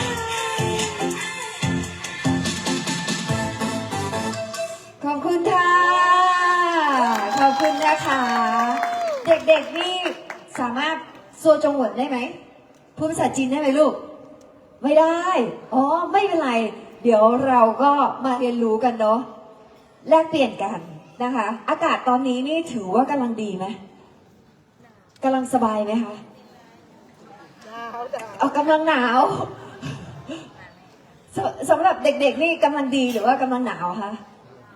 กำลังหนาวใช่ไหม17 องศาเนาะวันนี้ตอนนี้17 องศานี่ก็สั่นแล้วก็ขนลุกเลยค่ะวันนี้นะคะพวกเราศิลปินนะคะก็มาที่วัดพระบาทบางแฟนนะคะของครูบาโตเพื่อที่มาช่วยกันนะคะมอบความรักความอบอุ่นแล้วก็ปันสุขให้กับน้องๆนะคะให้มีความอบอุ่นมากยิ่งขึ้นเนาะเพราะว่าวันนี้เรามาให้กำลังใจซึ่งกันและกันนะคะมีอะไรก็สามารถที่จะมาที่นี่ได้นะคะครูบาโตก็พร้อมช่วยเหลือพวกเราเสมอนะคะแล้วก็วันนี้นะคะต้องขอบคุณนะคะสภาศิลปินสร้างสรรค์สังคมและองค์กรภาคีเครือข่ายด้วยนะคะที่ทำให้เราได้มีงานดีๆในวันนี้ได้มาเจอกันได้มามอบสิ่งของให้กับน้องๆนะคะขอบคุณทุกท่านเลยนะคะแล้วก็พรุ่งนี้นะคะมีงานมุทิตาจิตนะคะของครูบาโตที่ครบรอบวันเกิด50 ปีอย่าลืมนะแผงลอตเตอรี่50 ปี30 พรรษานะคะพรุ่งนี้ก็ขอเรียนเชิญทุกท่านนะคะมาที่วัดพระบาทบางแฟนแห่งนี้ด้วยนะคะเพื่อมารับความเป็นสิริมงคลกันที่นี่นะคะวันนี้นะคะครีมที่ชานะคะแล้วก็น้องซีเวิร์นนะคะมาจากฮาร์บินนะคะก็ต้องขอบคุณทุกท่านมากเลยไว้ในอนาคตนะคะเดี๋ยวเราคงจะได้มาเจอกันอีกนะคะครีมเองตอนนี้ก็ไม่ได้เล่นละครแล้วนะคะเพราะว่าอายุตอนนี้ก็44แล้วนะคะแล้วก็มีลูกแล้วก็ต้องดูแลลูกนะคะเพิ่งกลับมาจากประเทศจีนตอนตุลาคมก็พาน้องซีเวิร์นมาออกเพลงด้วยกันนะคะขนาดเขาเพิ่งมาจากจีนเขายังออกเพลงได้เลยเราอยู่ที่นี่เราก็ออกได้มีใครฝันอยากเป็นนักร้องบ้างลูกมีใช่ไหม ได้เลย งั้นเราทำความฝันของเรานะคะให้เป็นจริงนะคะ เดี๋ยวพวกเราที่อยู่ตรงเนี้ยพี่ๆศิลปินนะคะ จะคอยช่วยเหลือผลักดัน และในวันนี้ก็มีเจ้าของค่ายเพลงมาด้วยนี่เลย Time Life Music นะคะ ใครอยากเป็นศิลปินนะคะ สามารถติดต่อพี่เขาได้เลยนะคะ เจ้าของค่ายมาเอง วันนี้เราไม่ได้มากัน2 คนนะคะ เรายังมีศิลปินอีก2 ท่านค่ะ ซึ่งเดี๋ยวเรามาพบกับน้องเอ๋ในเพลงที่ชื่อว่าเขาดาวเจ็บกว่าเดิมค่ะนึกเดี๋ยวนะซีเวิร์ดมีอะไรจะพูดไหมลูก มีอะไรจะพูดไหมลูกโซจงเหวินโซจงเหวินนี่ฮาวเอาพูดภาษาจีนก่อนป๊าบอกว่าอะไรคะบอกว่าให้หนูบอกว่าอะไรนะหัวใจหนูมันกระโดดเขาบอกตอนนี้หัวใจหนูมันกระโดดก็คือ หัวใจมันเต้นตื่นเต้น แต่เขาจะบอกว่าหัวใจเขากระโดดหนูพูดหน่อยโซจงเหวินก็ได้พูดภาษาจีนหนูเขินเหรอลูกมีอะไรอยากจะบอกไหมที่เนี่ยเชียงใหม่ที่หนูชอบเลยอากาศแบบนี้หนูชอบไหมหนูชอบมากงั้นเดี๋ยวเรามาพบกับพี่เอกันดีกว่านะคะ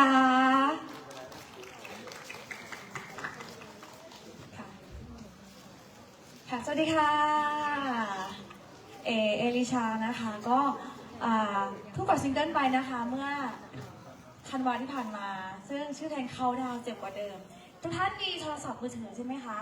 เข้า YouTube ได้เลยนะคะเข้า YouTube พิมพ์เข้าไปว่าเขาดาวเป็นภาษาอังกฤษนะคะเขาดาวแล้วก็เจ็บกว่าเดิมนะคะก็จะเจอเพลงของเอลิชาหรือว่าถ้าพิมพ์เขาดาวมันยาวไปพิมพ์ว่าแล้วก็เอลิชาก็ได้ค่ะก็ขออ้อนแฟนๆที่นี่นะคะเพิ่มยอดวิวให้ด้วยแล้วกันเนาะ กด Subscribe นะคะกดติดตามไปด้วยแล้วกันนะคะกับค่ายทำลาสมิวสิกนะคะก็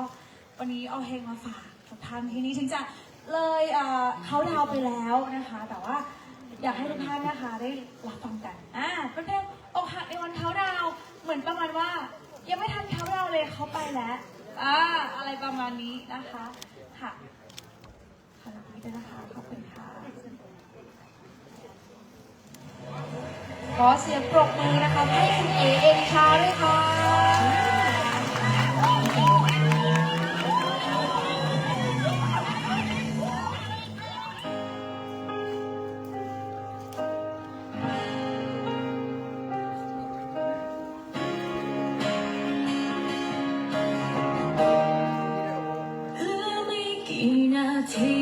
จะสิ้นปีแต่เหตุผลที่เธอทิ้งยังไม่สิ้นใจ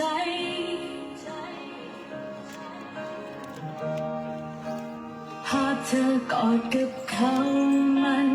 วนในหัวไม่ไหวตอนเธอบอกไปก่อนนะไม่คิดเลยว่าจะไปตลอดไปคุณลืมเขาฟินแต่นี่ฉันดังดินกับความเสียใจเพื่อนถามว่าไหวไหมฉันก็บอกว่าไหวว่าแต่จริงๆมันทำไม่ตั้งแต่เห็นเธอลบรูปเราเขาดาวนับ19ล้านใจฉันจะไม่ลดสักทีเธอมีคนคนใหม่ฉันมีแค่ความทรงจำของเราที่ดีเสียงพูดระบำมันตอกย้ำว่าฉันคอย Happy New Year ของเธอดีแต่ของฉันยังรักษาราคาปีเก่ายังเจอปีใหม่ก็เจอกว่าเดิมอีกแล้วตอนแรกคิดว่าเธอแค่ห่างแต่สุดท้ายเธอหายคิดว่าจะกลับมาเข้าดาวด้วยกันแต่นี่ฉันคิดไปเองทั้งนั้นเธอแค่ทิ้งส่วนฉันดันผูกพันเขาแค่เดินเข้ามาและดันมาแทนที่ฉันทั้งใจลองจะเลือกแล้วแต่มันดันจำใจบอกไม่พอแต่สมองแตกเดือดอย่าคิดถึงทุกคืนทุกคำคนที่ได้สำคัญปล่อย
ส่วนฉันมีแค่ความทรงจำของเรา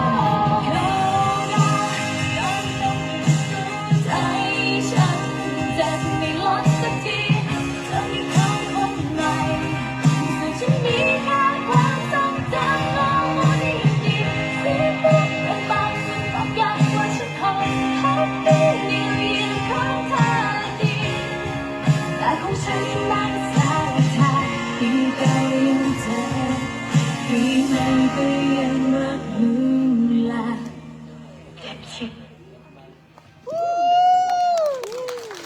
ขอเสียงปรบมือให้กับขอบคุณค่ะพี่เอลิชาด้วยนะคะ ก็เป็นเพลงเปิดตัวเป็นซิงเกิลแรกของในชีวิตของเอลิชานะคะแล้วก็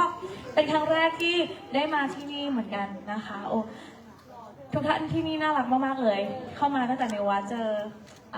พี่ๆที่อยู่ที่นี่ชาวบ้านใช่ไหมคะมาลงทานเนาะลงรถปุ๊บไม่คิดอะไรไปกินก่อนเลยค่ะ ชาวบ้านพี่ๆที่นี่น่ารักมากๆนะคะให้การต้อนรับเป็นอย่างดี ซึ่งเป็นการมาครั้งแรกที่ประทับใจมากและหวังว่าคงจะได้มาอีกหลายๆครั้งนะคะแล้วก็สุดท้ายขอฝากเพลงของเอลิชาไว้ด้วยนะคะ แล้วก็เพลงนี้เนาะที่จะเข้าได้ไปแล้วก็อยากให้ทุกท่านนะคะกลับมาเปิดฟังได้นะเข้าไปดูเด็กๆเข้าไปดูพี่เอ๋เล่น MV ได้นะคะเป็นนักแข่งนะชอบไหมรถแข่ง นะคะซึ่งก็ได้สนับสนุนจากทีมแข่งรถของพี่เอกอัศนัยนะคะซึ่งสุดยอดมากๆอยากให้ทุกท่านเข้าไปดูกันนะคะแล้วก็เร็วๆนี้นะคะจะมีปล่อยเพลงเร็วปล่อยเพลงเร็วอีกหนึ่งเพลงซึ่งอยากให้ทุกท่านนะคะเข้าไปกดติดตามไว้ก่อนจะได้ไม่พลาดนะคะเพลงใหม่มาปุ๊บอยากให้ทุกคนชอบเล่นติ๊กต็อกไหมคะเดี๋ยวเราจะเข้าไปเต้นกันเนาะ ฝากไปด้วยนะคะกับเขาดาวเจ็บกว่าเดิมนะคะกับเอลิชานะคะแล้วก็วันนี้เอไม่ได้มาคนเดียวแล้วก็มีจะเป็นในสังกัดอีกหนึ่งท่านนะคะซึ่งน่ารักมากๆเนี่ยขยับจังหวะกันแล้วนะคะเจอสาวสวยเดี๋ยวขอเชิญพบกับพี่ปิงปิงวรพัฒน์นะคะ ใช่ค่ะ ส่งมอบให้กับคนต่อไปแล้วนะคะ พี่ปิงปิงระพัฒน์นะคะ มาในเพลงโสดนะจีบได้ สวัสดีค่ะ ใครโสดบ้างคะขอมือหน่อยได้ไหม ขออ้อนหน่อยได้ไหมคะพี่ปิงปิงหน่อยนะคะ ขออ้อนหน่อยได้ไหมคะทุกคนมีมือถือใช่ไหมคะฝากกดเข้าไปใน YouTube ได้ไหมคะเซิร์ชหน่อยได้ไหมคะว่าโสดนะจีบได้ ฝากกด1 ไลค์1 แชร์ 1 คอมเมนต์ได้ไหมคะทำไลฟ์มิวสิกค่ะ เป็นเพลงแรกของปิงปิงเลยนะ ใช่ค่ะ และตอนนี้นะคะมียอดไลค์ถึง 300,000 เลยนะคะที่ค ตอนนี้ยอดวิว300,000ขออีกสัก600,000 กว่าๆได้ไหมคะ ให้มันเป็น900,000กว่าเป็นเลิกดี เพราะว่าเพลงนี้ปล่อยครั้งแรกวันที่9 เดือน 9 ค่ะเลยขอ900,000ขอมากไปไหมคะ9 เดือน 1อ๋อ9 เดือน 1 9 เดือน 1ค่ะกดไปใน YouTube หรือยังคะ ถ้ายังเดี๋ยวจะไปหาหลายคนเลยนะคะ ใช่ค่ะ เพลงน่ารักมากนะคะ โสดนะจีบได้ค่ะ มิวสิกพร้อมไหมคะ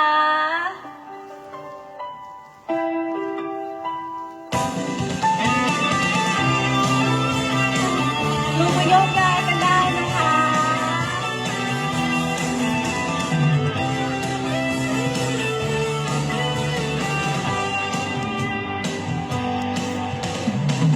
ใครๆก็บอกว่าฉันน่ารักดูไม่ธรรมดายิ้มที่ไรคนมองทั้งรัก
เสียงตบมื อันนี้เป็นครั้งแรกที่ได้ยินใช่ไหม เดี๋ยวครั้งต่อไปนี่จะเผ่ามาเต้นกันหมดเลยนะคะ น้องๆผู้หญิง ค่ะ ฝา ต ก อน เพล นี้ ง นะคะ พี่ปิงปิงไม่ได้มีแค่ซิงเกิลเพลงนะคะ ค่ะ ยังมีละครแนวตั้งด้วย ใช่แต่ใครชอบดูซีรีส์แนวตั้งบ้างคะ ใครเล่นติ๊กต็อกยกมือ ใครเล่นติ๊กต็อกยกมือขึ้น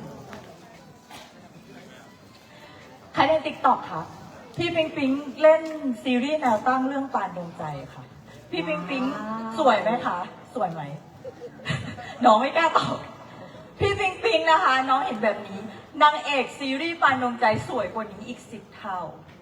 เอ้ยอยากรู้แล้วใช่ไหม พี่ปิงปิงเล่นเป็นอาจารย์ของนางเอกอีกทีหนึ่งค่ะ ซีรีส์แนวตั้งปานดวงใจถ้าใครไป MBK เจอกันวันที่ 8 กุมภาพันธ์นี้นะคะ งาน Idol Exchange แต่ถ้าใครอยู่ที่บ้านสไลด์ vertical ซีรีส์นี้ซีรีส์แนวตั้งขึ้นมาเลยค่ะ 14 กุมภาพันธ์นี้ on air พร้อมกันทั่วประเทศนะคะ TikTok ปานดวงใจนะคะทั่วโลกค่ะทั่วโลก ทั่วโลกที่ YouTube ปานดวงใจนะคะ แล้วก็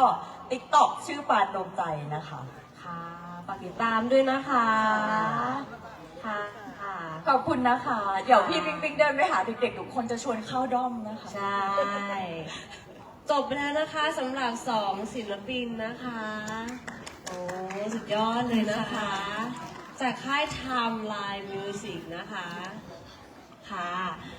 การแสดงชุดต่อไปเลยดีกว่านะคะ เป็นการแสดงของเด็กและเยาวชนนะคะ เชิญได้เลยนะคะ ค่ะ อันนี้เป็นของชาวเขานะคะ ว้าว เป็นยังไงกันบ้างครับทุกคน มีนักร้องมาร้องเพลงถึง3 คนเลยนะครับ ค่ะ แล้วแต่ละท่านเนี่ยเป็นคนดังทั้งนั้นเลยนะครับ ใช่ ยังไง ค่ะ ก็ฝากติดตามกันด้วยนะครับ ใช่ค่ะทั้งช่อง YouTube นะคะ แล้วก็ TikTok นะคะ ใช่ ไปกด ค่ะ ตามกันได้เลยนะคะ ใช่เลยครับ ตอนนี้นะคะก็เป็นการแสดงของเด็กๆ และเยาวชนจากชนเผ่านะคะ เชิญได้เลยค่ะหน้าเวทีเลยค่ะ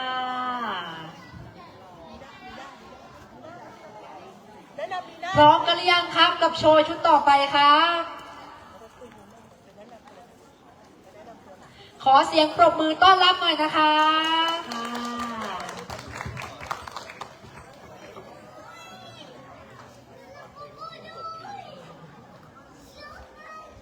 เป็นน้องๆชนเผ่ากะเหรี่ยงนะครับ จะเป็นการแสดงจากน้องๆนะครับ เชิญเลยค่ะหน้าเวทีเลยค่ะ จะมีความน่าสนใจยังไงต้องติดตามชมนะคะ วันนี้นะคะเรา2 คนก็ไม่ได้มาแค่2 คนนะคะ ยังมีน้องสาวคนสวยมาอีก1 คนนะคะ น้องมีน่าค่ะ อันนั้นนำตัวหน่อย ค่ะ สวัสดีค่ะก็ชื่อมีน่านะคะ นางสาวมีน่าเวนเคนยอนค่ะ มีตำแหน่งนะคะเป็น To be number one idol รุ่นที่ 9 ค่ะ ใช่ค่ะ ไม่ธรรมดานะคะ เมื่อกี้ไม่มาเดินแท็กกับน้องๆ เราเป็นรุ่นพี่เขาต้องมาโชว์หน่อย ที่หลังเดี๋ยวพี่จะเรียกมาเดินแบบ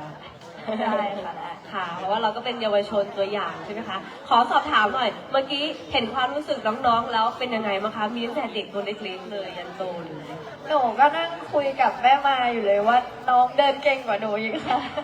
คือเด็กสมัยนี้คือแบบว่าเก่งกันมากๆค่ะ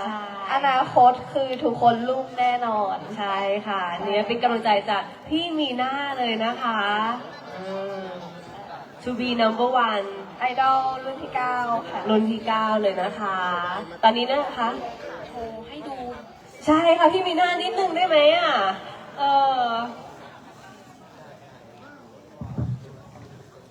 ก็อยากให้พี่มีน่านะครับ เดินโชว์ให้ดูสักนิดนึงได้ไหมครับ ใช่ ขอเพลงหน่อยครับ ขอเพลงเลยค่ะ ระหว่างรอน้องๆเตรียมการแสดงนะคะ ใช่ค่ะ ใช่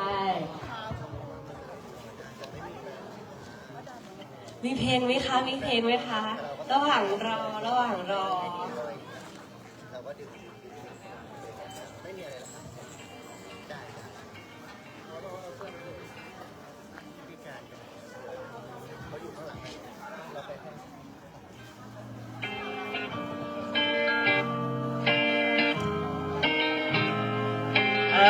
นี้นะคะ เป็นตัวอย่างการเดินแบบนะคะจากพี่มีน่านะคะ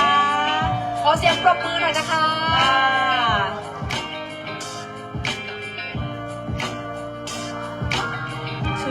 number one idol นะคะ คนที่ 9 ของประเทศไทยเลยนะคะ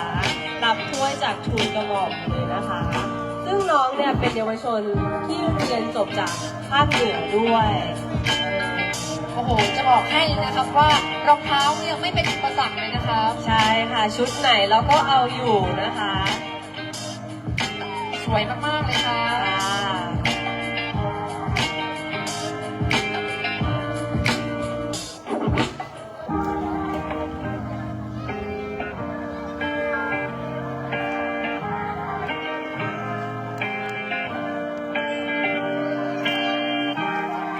ค่ะจบแล้วนะคะสำหรับพี่มีน่าจบแล้วพี่ต้นน้ำสักหน่อยไหมคะไหนๆก็มาแล้วโชว์หน่อยพี่ต้นน้ำโชว์หน่อยค่ะ ขอเพลงหน่อยนะคะให้พี่ต้นน้ำนะคะ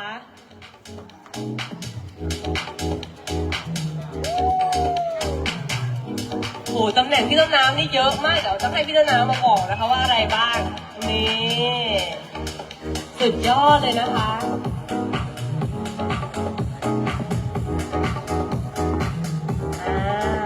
หลังจากพี่ต้นน้ำเดินเสร็จนะคะก็จะเป็นโชว์จากน้องๆนะคะนี่เยาวชนไทยของเราสุดยอดไปเลยค่ะ1 โพสต์นี่อยากจะบอกไม่ได้เก่งแค่เดินแบบนะคะเรื่องละครนี่ก็สุดยอดนะคะเดี๋ยวต้องติดตามค่ะตอนนี้นะคะน่าจะพร้อมกันเรียบร้อยแล้ว ขอพบกับการแสดงของน้องๆเลยนะคะ เชิญพบกับการแสดงได้เลยครับขอเสียงปรบมือหน่อยครับ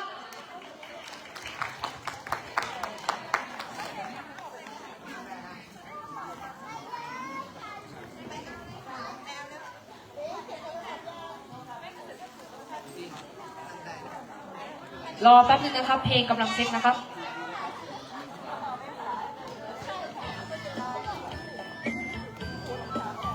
น้องๆเตรียมตัวเลยค่ะ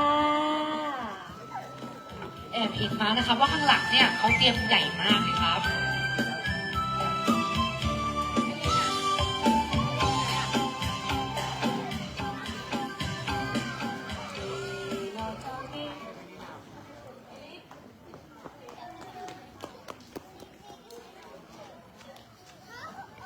ขอเสียงปรบมืออีกสักครั้งได้ไหมคะ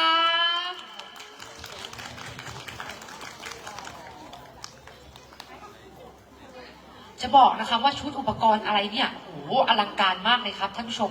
เดี๋ยวท่านผู้ชมนะครับต้องนั่งรอดูได้เลยนะครับ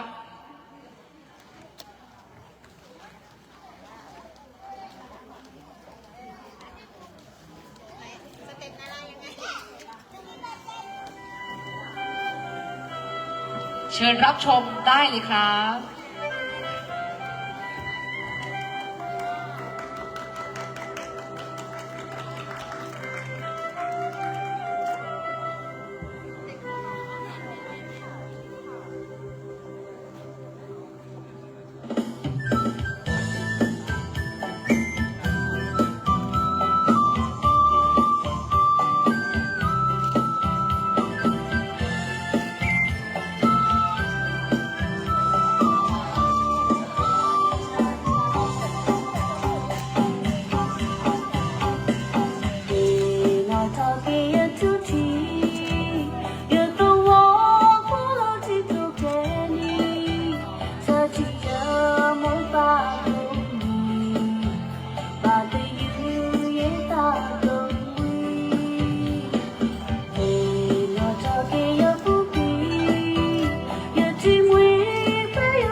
ม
ขอบคุณค่ะ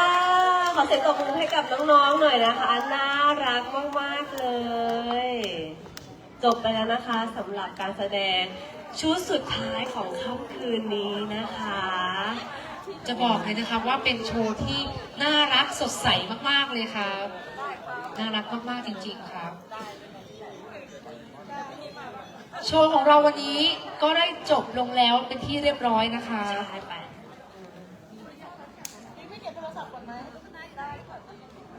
ค่ะ ตอนนี้นะคะ โชว์ของเราน่าจะจบเรียบร้อยแล้วเดี๋ยวเช็คก่อนนะคะ อ๋อ ยังมีอีกหนึ่งโชว์ ค่ะ อีกหนึ่งโชว์จากน้องๆ ค่ะ ยังไม่หมดค่ะพี่ต้นน้ ได้ครับ งั้นเดี๋ยวเราเนี่ยไปพบกับโชว์อีกโชว์หนึ่งเลยดีกว่า ำชุด นะ สุด คะ ท้ายของค่ำคืนนี้นะคะ อยู่เป็นกำลังใจให้กันนะคะ ค่ะ ไปพบได้เลยค่ะ ไม่ได้เห็นหน้าเห็นตากันเลยนะครับ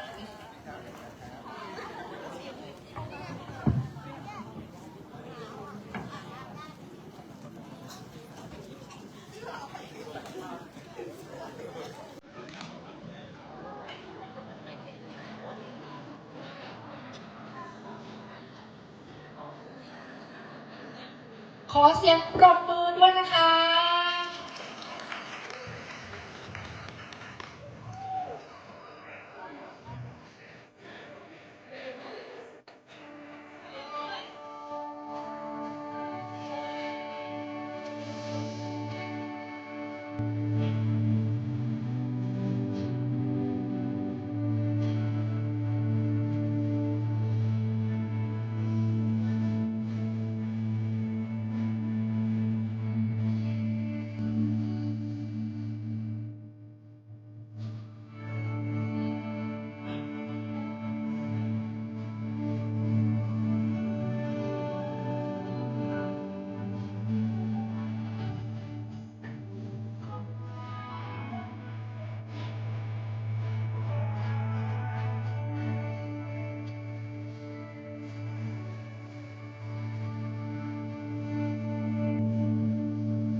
เลยเดี๋ยวก็จะจบพี่นะจบที่สวยนะ